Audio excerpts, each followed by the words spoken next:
Hello friends, மார்கழி மாதத்தில் திருவாதிரை எப்படி சிவனுக்கு விசேஷமாக திருவாதிரை களி செய்கிற மாதிரி மார்கழி 27ஆம் நாள் கூடாரவல்லின்னு பெருமாளுக்கு ரொம்ப விசேஷம். அன்னைக்கு அக்கார வடிசல் செஞ்சு பெருமாளுக்கு நிவேதனம் செய்கிறது வழக்கம். அக்கார வடிசல்ங்கிறது ரொம்ப அழகான தமிழ் சொல். அக்காரன்னா தூய தமிழில் வெல்லம் சர்க்கரைன்னு இனிப்பை சொல்கிறது. அடிசில்னா சோறு. இன்னைக்கு அந்த அக்கார அடிசில் ரெசிபி பார்க்கலாம்.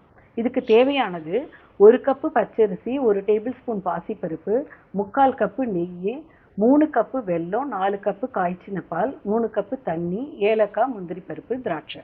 இப்போ கடாயை சூடு பண்ணி அதில் பாசிப்பருப்பை வாசனை வர அளவுக்கு வறுத்துக்கணும்.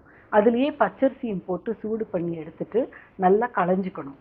4 கப்பு காய்ச்சின பாலும் 3 கப்பு தண்ணியை சேர்த்து ப்ரெஷர் குக்கரில் வச்சு நல்லா குழைய வேக விட்டுக்கணும்.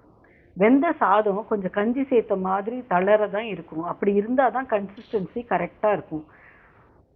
இது அப்படியே இருக்கட்டும். இப்போ 3 கப்பு வெல்லத்தை 1/2 கப்பு தண்ணி சேர்த்து நல்லா கரைய விட்டுக்கணும். வேற ஒரு கடாயில் 2 ஸ்பூன் நெய்யை விட்டு முந்திரி பருப்பு திராட்சையை பொன்னிறமாக வறுத்து எடுத்து தனியாக வச்சுட்டு கடாயில் இப்போ கரைச்சி வச்சுருக்கிற வெல்லத்தை சேர்த்து நல்லா கொதிக்க விடணும்.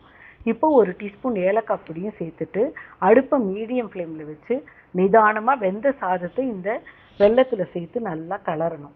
கலக்கரிச்சி முதல்ல பாயசம் மாதிரி ஓட இருக்கிற மாதிரி இருக்கும். ஆனால் கொஞ்சம் நேரத்தில் நல்லா கெட்டியாகிடும். கெட்டியாக ஆக ஆரம்பிக்கிறச்சு நல்லா 1/2 கப்புலேருந்து 3/4 கப்பு அளவுக்கு நெய்யை ஊற்றி நல்லா கலரிக்கணும். சில பேர் பச்சைக்கற்பூர வாசனை பிடிச்சவங்க, டேஸ்ட்டு பிடிச்சவங்க, வாசனை பிடிச்சவங்க அதில் ஒரு சிட்டிகை சேர்த்துக்கலாம். சேர்த்துட்டு நல்லா கலரி விட்டுக்கலாம். ஆப்ஷனல் தான், பச்சைக்கற்பூரம் சேர்க்கணும்னு இல்லை. சேர்த்தா அது ஒரு தனி டேஸ்ட்டாக இருக்கும்.